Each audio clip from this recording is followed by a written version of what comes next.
우리 대한민국 인구가 아주 빠른 속도로 줄어들고 있죠. 그러다 보니까 우리나라 인구 구조가 청년들로 가면 완전 쪼그라지고 지금 현재 어린이들로 가면 거의 인구가 거의 실종되다시피 했거든요. 그런데 이렇게 적은 청년들이 그나마 한국에 남아있지 않고 해외로 대탈출을 시작했다. 그러면 대한민국의 미래는 정말 어두울 수밖에 없습니다. 그런데 그런 현상이 실제로 나타나고 있습니다. 한국의 두뇌가 탈한국 러시를 하고 있는데요. 특히 이공계 인력은 지금 기회만 있으면 해외로 나가려고 하고 있습니다. 지난 10년간 해마다 4천 명이 유입되고 3만 명이 유출됐습니다. 이게 무슨 말이냐? 우리나라 이공계 인력이 아주 빠른 속도로 해외로 나가고 있다는 거죠. 근데 요즘에 이 속도가 더욱더 가속화되면서 한 해에 해외로 빠져나가는 이공계 인력이 3만 5천 명을 넘었을 것이다. 이런 추정까지 있습니다. 이 3만 5천 명이 얼마나 큰 숫자냐? 우리나라의 한 해 대학교 신입생 숫자가 한 34만 명 됩니다. 이 가운데 이공계 학생들이 한 15만 명 되는데 이 중에 3.5만 명이 해외로 빠져나간다? 그러면 대한민국에 남는 대학생 숫자 이공계 출신의 대학 졸업자들은 11만 명꼴이 될 수밖에 없다는 뜻입니다. 그러지 않아도 대한민국의 인구가 아주 빠른 속도로 줄어들고 있는데 앞으로 기술 혁신과 혁명을 이끌어야 되는 청년들이 한국을 떠난다.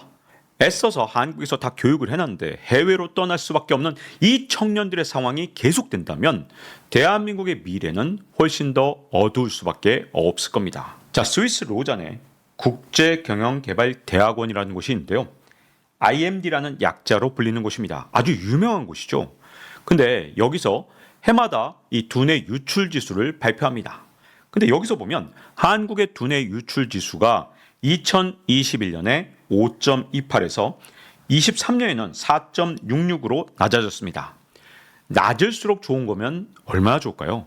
근데 안타깝게도 이건 10에 가까울수록 유출되는 인재가 없다는 뜻이고요. 0에 가까울수록 인재가 그 나라를 버리고 해외로 떠난다는 뜻입니다. 그런데 2021년만 해도 5.28이던 게 23년에 4.66으로 떨어졌던 이유 여러분들도 추정하실 수 있을 겁니다. 이때 R&D 하는 그 연구자들에 대해서 온갖 감사와 이런 걸로 여러 가지 예산도 줄이고 진짜 아주 어렵게 만들었거든요. 2023년 그 고통을 겪다 보니까 우리나라의 이공계 인재들이 한국에 있느니 차라리 해외로 가는 게 낫겠다. R&D 예산도 줄이고 그야말로 진짜 돈 한 푼 한 푼 다 따져가면서 감사를 받으니까 청년들이 아예 떠난 겁니다. 물론 R&D 연구가 좀 더 철저하게 이루어져서 돈이 한 푼도 안 세면 참 좋겠지만 연구도 바빠 죽겠는데 그 감사 자료 내고 하다 보니 청년들이 아니 뭐 한국에 굳이 있어야 되나? 하고 왕창 떠난 거예요. 그래서 2024년에 이 수치가 조금 회복됐습니다. 그 이유가 뭐겠습니까? 24년에는 감사도 일단 줄었고 그리고 R&D 예산도 다시 늘린다고 하니까 청년들이 유출되는 속도가 조금은 늦어졌는데 그래도 여전히 우리나라는 계속해서 두뇌 유출 지수가 안 좋은 상황입니다. 특히 다른 나라랑 비교해보면 얼마나 심각한지가 드러납니다. 스위스는 8.97입니다.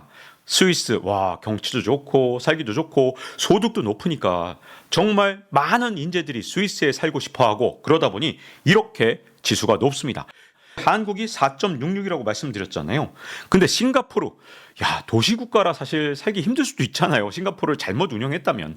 그런데도 불구하고 싱가포르는 정말 잘해왔기 때문에 7.61로 5위를 기록하고 있습니다. 그리고 가장 심각한 거 중국이 5.35로 35위 우리보다 두뇌 유출 지수 측면에서 중국이 유리하다는 거 이거는 앞으로 우리가 중국과 계속해서 싸움을 해야 되잖아요. 우리를 따라오는 중국 진짜 이 속도가 너무 빠르고 사실상 앞선 분야가 진짜 많은데 이 중국보다도 우리가 두뇌 유출 지수가 더 나쁘다. 그러면 앞으로 미래에 중국과 싸우기가 더욱더 어려워질 수밖에 없는 겁니다. 한국의 두뇌 유출 수준이 너무너무 심각하다 보니까 이게 해외에서도 관심을 갖게 됐습니다. 시카고대에 이 폴슨 연구소라는 곳이 있는데 여기서 AI만 따로 조사를 해봤습니다. 근데 AI로 석사를 받은 인재의 40%가 한국을 떠났다는 연구 결과를 내놨습니다. 이거 진짜 너무너무 걱정되죠? 이게 2022년 지수예요. 제 생각엔 2023년에 훨씬 더 안 좋은 지표가 나올 것이 분명합니다. 24년은 더 나빠졌을 거예요. 왜? AI 인재들은 한국에서 자리 잡기가 정말 어렵거든요. 왜? 우리나라는 AI를 연구할 만한 그런 연구 기반이 없습니다. 그런데다가 너무나도 늑장을 부려서 투자하는 바람에 국가 AI 센터 만든다는 둥 이제서야 발표했습니다. 그동안 R&D를 너무나도 이렇게 괴롭혀 왔기 때문에 한국에서 이제 인재들이 이미 많이 떠난 상태거든요. 지금이라도 어쨌든 정부에서 AI 센터를 만든다니까 다행이긴 한데 늦어도 너무 늦은 겁니다. 그러다 보니 무슨 일이 생겼냐? 우리나라에서 연구 인력을 확보하기가 아주 어려울 정도로 지금 비상 상황이 걸렸습니다. 이공계 대탈출 현상이 일어나니까 포스텍 대학원, 포스텍 그러면 명문이잖아요. 근데 2021년에 신입생 충원율이 79.1%였는데 24년에는 74.3%로 떨어졌습니다. 무슨 일이 있었냐? 학생들이 학부를 졸업한 다음에 우리나라 대학원에 진학하는 게 아니라 훨씬 더 비전 있고 지원 잘해주는 미국으로 떠나는 겁니다. 그리고 2023년에 서울대 이공계 박사 상반기에 무슨 일이 있었냐? 입학 경쟁률이 1.06대 1. 그러면 이게 제대로 된 인재 유치가 되고 있는 건지 제가 진짜 묻고 싶고요. 2022년, 23년 요 사이에 무슨 일이 있었냐? 미국 내 한국인 유학생이 8%나 늘었습니다. 그 정도로 지금 우리나라에서는 기회만 되면 미국으로 해외로 나가고 있다는 뜻이 됩니다. 우리나라가 지금 이대로 가만히 있다가는 정말 인재 다 해외로 뺏기고 혁신이라는 게 사라진 나라가 될 수밖에 없거든요. 근데 이런 문제를 다른 나라도 다 고민을 하다 보니까 아주 파격적이고 진짜 놀라운 청년 정책들을 진짜 나라마다 계속 내놓고 있습니다.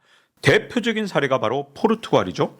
포르투갈 같은 경우는 유럽에서 인재를 계속 뺏기는 나라 중에 하나입니다. 왜냐? 서유럽에서 가장 가난한 편에 속하는 나라거든요. 그래서 포르투갈의 인재들, 조금이라도 똑똑한 학생들, 그런 학생들은 기회만 되면 해외로 다 빠져나갑니다. 어느 정도로 심각하냐? 2008년부터 2023년 사이에 15세부터 35세 사이 인구 포르투갈이 36만 명이 해외로 이주를 했습니다. 이게 어느 정도냐면 포르투갈 청년들의 3분의 1이나 될 정도로 진짜 엄청난 숫자거든요. 그래서 포르투갈이 이대로 인재를 계속 뺏기다간 정말 큰일 나겠다 싶어서 인재를 포르투갈에 어떻게든 남게 만들기 위해서 정말 파격적인 세금 혜택을 내놨습니다. 그러다 보니까 파이낸셜 타임스의 기사 제목이 포르투갈이 청년들한테 진짜 엄청난 세금 혜택을 줬다. 그래서 오죽하면 텍스 헤이븐, 세금 천국 또는 조세 피난처라고 번역할 수 있는 그런 단어를 청년들한테 쓴 겁니다. 자, 어느 정도로 청년들한테 세금을 감면해 주냐? 포르투갈을 떠나지 않고 계속 포르투갈에서 일을 한다. 그러면 1년 차에 세금을 전액 면제합니다. 그리고 2에서 4년 차는 75% 감액을 해주고요. 8에서 10년 차까지도 25%를 감액해 줍니다. 이게 포르투갈 출신의 청년들뿐만 아니라 해외에서 포르투갈로 와서 취업하는 청년들까지 모두 다 이 혜택을 받을 수 있다고 하니까 이게 단순히 포르투갈을 떠나는 인재들을 막겠다 이것만 포함되어 있는 게 아니라 포르투갈로 들어와 주세요. 이런 뜻을 내포하고 있다고 볼 수 있습니다. 근데 포르투갈이 내놓은 정책이 사실 이것만이 아니거든요. 지난 8월 8일에는 또 어떤 정책을 내놨냐? 플러스 탤런트라는 프로그램을 내놨는데 포르투갈의 뛰어난 인재들한테 15,000개 인턴십을 제공하고 나아가서 이들이 진짜 정규 채용이 되도록 2,500개의 고용계약이 이루어지도록 하는 것을 목표로 하고 있습니다. 그리고 플러스 인플로이먼트 프로그램을 내놨는데 청년들의 무기계약 2만 개를 지원하는 걸 목표로 하고 있습니다. 그리고 이니시아, 이 영어로 하면 스타트 프로그램이라고 할 수 있는데 주로 청년들을 위한 인턴십 지원 프로그램이라고 할 수 있습니다. 물론 아직까지 이 세금 감면 정책은 국회를 통과하지 못했기 때문에 국회를 통과하느냐 마느냐 이거 좀 더 지켜봐야겠지만 이 정책으로 연간 6억 5천만 유로, 우리 돈으로 9,600억 원의 세수가 감소할 거라고 합니다. 하지만 포르투갈 당국이 볼 때 그동안 청년이 3분의 1이 해외로 나가서 사니까 청년 인재 유출로 인한 손실이 그동안 너무나도 컸기 때문에 9,600억 원 이건 진짜 돈이 아니다. 교육이 끝나면 대학 교육 다 받은 그런 청년들은 전부 다 미국, 독일로 가장 똑똑한 청년들이 계속 떠나고 있으니까 이 유출을 막기 위해서 진짜 어떤 손실이라도 감수하겠다. 포르투갈은 이런 판단을 했다고 볼 수 있습니다. 재무부 장관이 이 정책을 발표하면서 포르투갈로 청년을 끌어들이기 위한 근본적인 도구다. 이렇게 밝혔습니다. 근데 포르투갈한테는 정말 미안하지만 이 정책으로 포르투갈을 탈출하려는 청년들을 막을 수가 없는 겁니다. 왜냐하면 포르투갈에 생태계가 있어야 남는 거지, 생태계가 없으면 여기서 잡 커리어 아무리 경력을 쌓아도 절대 글로벌 인재가 될 수도 없고 뛰어난 인재가 될 수 있을 만큼 좋은 직장이 없는데 세금 감면 따위로 청년들의 이탈을 막을 수 있다고요? 제가 보기엔 헛된 꿈입니다. 아마도 청년들은 계속해서 이탈할 겁니다. 특히 아주 뛰어난 두뇌들은 계속 포르투갈을 떠날 겁니다. 이걸 막으려면 좀 더 근본적인 정책들이 필요합니다. 근데 이런 고민을 하는 게 포르투갈만 있냐? 그렇지 않습니다. 캐나다에서도 서스캐처원이라는 주가 있는데 이 주에서 어떤 정책을 내놨냐? 그레듀에이트 리텐션 프로그램이라는 건데요. 대학 졸업한 뒤에 서스캐처원이라는 주에 계속 남아서 여기서 일자리를 갖게 되면 24,000 캐나다 달러, 우리 돈으로 2,400만 원의 등록금을 환급해 주겠다. 이렇게 정책을 밝힌 바가 있습니다. 자, 이 정책이 왜 의미가 있느냐? 캐나다 시민권자의 평균 4년 동안의 대학 등록금이 27,000달러입니다. 캐나다는 외국인에 대해서는 진짜 천문학적인 대학 등록금을 받거든요. 근데 캐나다 시민권자한테는 대학 등록금이 4년 평균 한 27,000달러니까 24,000달러를 다시 돌려주겠다는 뜻은 무슨 말이냐? 대학 등록금은 모두 다 환급해주겠다. 다만 조건은 뭐냐? 우리 주에서 일해라. 뭐 밴쿠버 같은 데서 일하지 말아라. 이런 뜻이죠. 자, 이런 정책이 국가 단위의 정책이다. 그러면 제가 보기엔 아주 강력한 정책은 되지 못할 것 같아요. 하지만 이건 어디까지나 이 주 단위의 정책이기 때문에 그래도 꽤 효과를 보고 있습니다. 그러나 거듭 말씀드리지만 이 정도 정책으로 진짜 뛰어난 청년 인재들을 잡을 수 있냐? 캐나다도 이 정책만으로는 쉽지가 않습니다. 자, 그러면 상위권인 국가들은 도대체 어떤 방법으로 청년 인재들을 해외로 떠나가지 않도록 만들고 있느냐?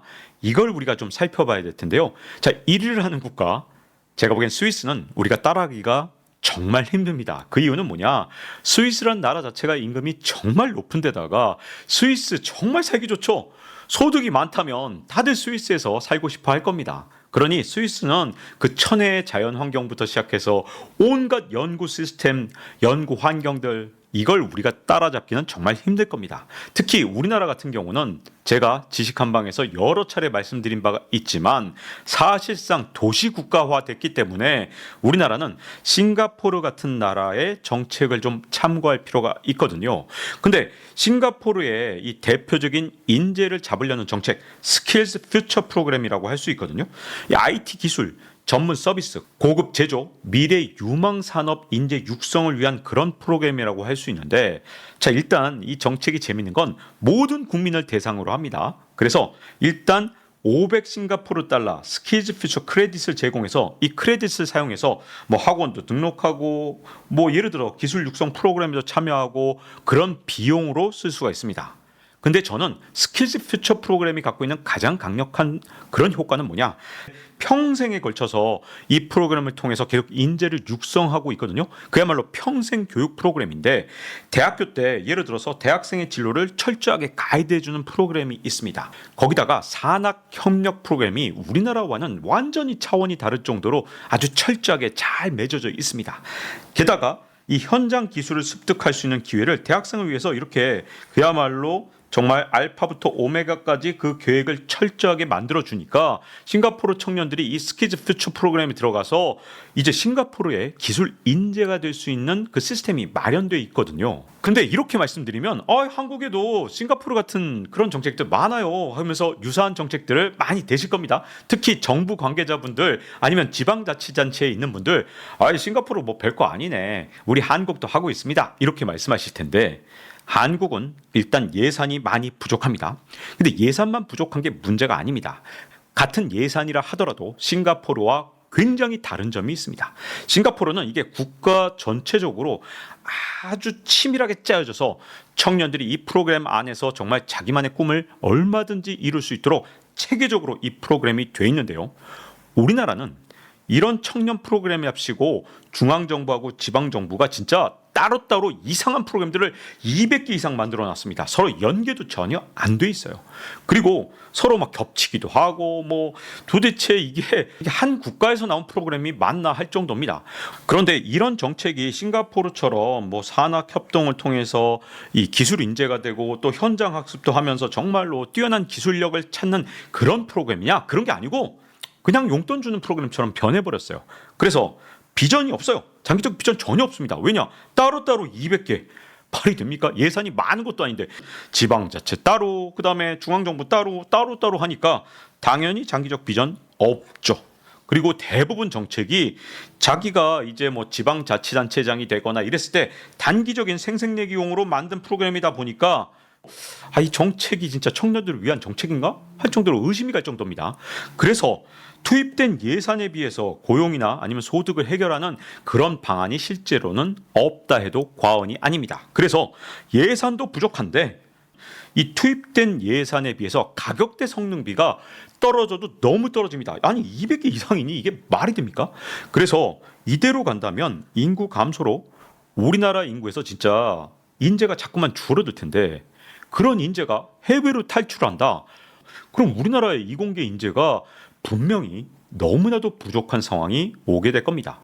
그러면 뛰어난 청년들은 해외로 나가, 남은 청년들은 지금 계속해서 사회적 고립이 되면서 그냥 쉬었어요 하는 청년들이 자꾸만 늘어난단 말이에요. 그러니까 일본식 히키코모리 이런 청년들이 자꾸만 급속도로 확대되는데 이거 지금 싱가포르도 벤치마킹하고 안 되면 포르투갈도 벤치마킹해서 진짜 전 세계의 인재 유치 정책이 어떻게 돌아가는지 제대로 공부하고 이 200개 이상의 일자리 정책을 정말 체계적으로 만든다면 이 돈이 아무리 작아도 이게 200개인 거랑 진짜 하나의 어떤 단일화된 목표를 정말 정확하게 정해놓는다면 훨씬 더 효율적으로 쓸 수가 있을 거고요. 그러면 해외로 떠나는 인재들을 잡을 수도 있고 그리고 남아있는 청년들, 이 청년들의 역량을 개발할 수 있는 진짜 기회도 줄 수 있을 거라고 보여집니다. 인재들이 해외로 굳이 떠나지 않아도 될 만큼 진짜 강력한 인재 유치 정책 그리고 인재를 우리 대한민국에서 일할 수 있도록 할 수 있는 그런 정책들을 써야 될 겁니다. 소중한 우리나라 R&D 인재들 제발 앞으로는 좀 지켰으면 좋겠습니다. 자, 이제 박종훈의 지식 한방 마칠 시간이 됐습니다. 다음 시간에 뵙겠습니다.